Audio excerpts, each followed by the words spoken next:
Resisti ao diabo e ele fugirá de vós. De novo. Sujeitai-vos, pois, a Deus.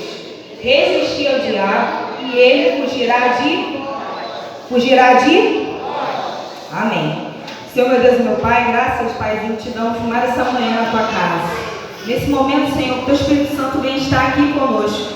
Que tu venha falar o que precisamos ouvir e aprender de ti, Pai. Não nada de mim, que eu não sou ninguém, mas tu é tudo, Pai. Então fica à vontade no nosso meio, fica aqui na nossa casa, te amamos muito. Amém.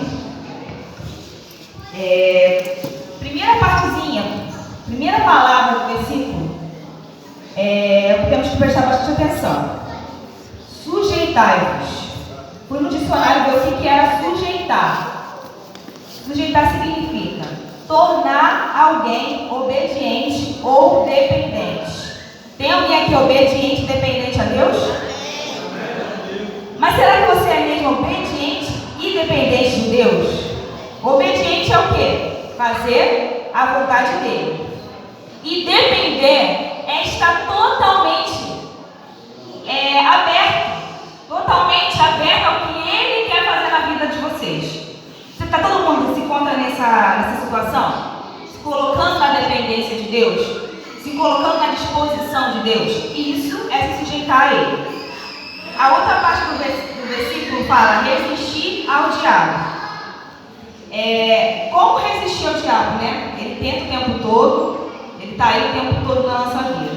Lá em Efésios 6:12, fala um pouco disso. Que é o quê? A nossa luta não é contra a carne, nem o espírito, nem o sangue, mas sim contra os principados e contra as potestades e os príncipes das trevas desse século. Aí te falo um pouquinho do segredo de como resistir ao diabo. Eu, estudando a palavra, encontrei um exemplo de como resistir ao diabo, que se encontra lá em 2 Crônicas 32. Quem quiser ler depois, fala sobre Senaqueribe querer invadir Jerusalém, do rei Ezequias. O rei Ezequias era um rei, né, muito temente a Deus, muito obediente. Todo mundo aqui já ouviu falar do rei Ezequias, né? Então, ele tomou 4 atitudes para resistir, né, essa invasão de Senaqueribe, que era o rei de Assíria. Essas 4 atitudes a gente pode trazer para o nosso tempo hoje. Como? Primeira atitude do rei Ezequias foi qual? Ele decide tampar as fontes, que aquelas fontes era mais fácil acessar a terra, né? O que seria tampar as fontes para a gente? Fechar as brechas. Você tem fechado as brechas na sua vida? Gente, ser crente aqui é muito bom, é muito fácil. Todo mundo aqui está na mesma ligação, né? Está todo mundo no mesmo Deus, todo mundo na mesma fé. E lá na tua escola, tu é crente? Lá no teu Instagram, tu é crente? Lá na tua academia, tu é crente? É lá fora que a gente fecha as brechas. Como a gente fecha as brechas? Parando de olhar para a vida do irmão, parando de olhar para a vida do pastor. Claro que ele é um exemplo na nossa vida, mas ele é falho, ele erra como eu e você, toda hora. A segunda medida que Ezequias tomou foi restaurar os muros. O que seria restaurar os muros?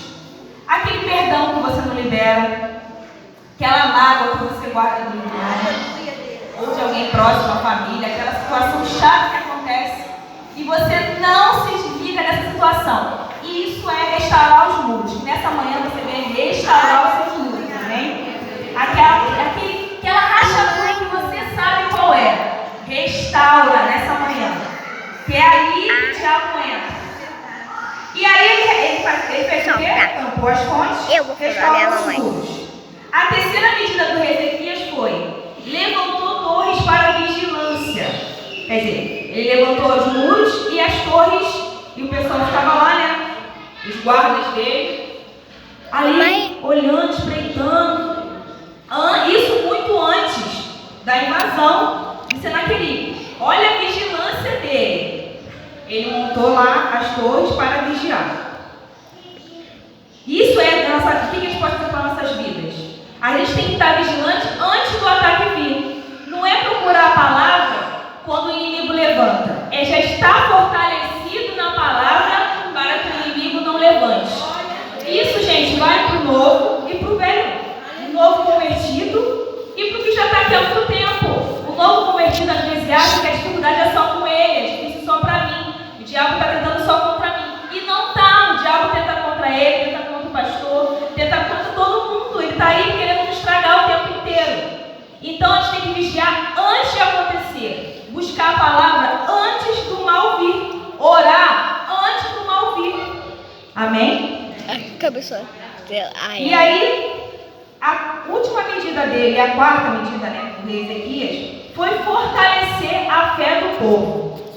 Olha o que ele disse para o povo: esforçai-vos e tende bom ânimo, não temais nem vos espanteis por causa do rei da Síria, nem por causa de toda a multidão que está com ele, porque há um maior conosco do que com ele. Com ele está o braço de carne, mas conosco o Senhor nosso Deus para nos ajudar e para guerrear nossas batalhas. E o povo descansou nas palavras de Ezequias, rei de Judá. Tamanha era a fé desse homem. Olha o que ele disse ao povo: com ele está o braço de carne, mas conosco o Senhor nosso Deus. Temos fortalecido a fé de alguém? Será que a gente tem fortalecido a fé de alguém? Ou ele está guardando essa bênção? Eu ouvi essa semana no YouTube que existe crente, existe obesidade cristã. Você fica ali guardando aquela bênção para você e não distribui. Do que adianta, irmão? Do que adianta estar aqui todo domingo ouvindo, recebendo e não está falando, não está distribuindo? Olha a fé desse homem. Ele animou todo o povo, estava todo o povo junto com ele. E ele animou cada vez mais o povo com essas palavras. E ele era um homem muito sábio, um rei muito sábio. Por quê? Lá, ele fortalece a fé do povo e ele ora. Ele se junta os seus homens lá, que estavam com eles na guerra, que estavam com ele na guerra, e ora. Né? Então, ele orou por quê? Por causa dessa palavra aqui, ó, em Salmo 127. Se o Senhor não edificar a casa, em vão trabalham os que edificam. Se o Senhor não guardar a cidade, em vão vigia a sentinela. O que é isso? Que a gente pode ter a maior guarda, a gente pode ter o maior exército, mas se Deus não estiver no controle, de nada vale. E aí, o que aconteceu depois disso? Deu tudo certo, né? Acabou, foi uma benção. Não. Aí Senaqueribe ofende e afronta o rei Ezequias e a Deus, porque ele era desses. Afrontoso. Olha o que ele fala para Ezequias. Escreveu também cartas para blasfemar o Senhor, Deus de Israel, e para falar contra ele, dizendo: assim como os deuses das nações das terras não livraram seu povo da minha mão, assim também o Deus de Ezequias não livrará o seu povo da minha mão. Isso ele falando para o povo, para os guardiões lá, né? E clamaram em voz em judaico contra o povo de Jerusalém, que estavam em cima do muro, para os aterrorizar e os perturbar, para que tomassem a cidade. Para tu ver, para vocês verem, né? Ele falou até em judaico, porque era para ficar bem entendido a afronta dele contra Deus, irmão. Porém, o rei Ezequias e o profeta Isaías, filho de Amós, oraram contra isso e clamaram ao céu. Aí o que aconteceu? Então o Senhor Deus enviou um anjo que destruiu todos os homens valentes e os líderes e os capitães do arraial do rei da Síria. E envergonhado voltou à sua terra. Quer dizer, ele destruiu todo o exército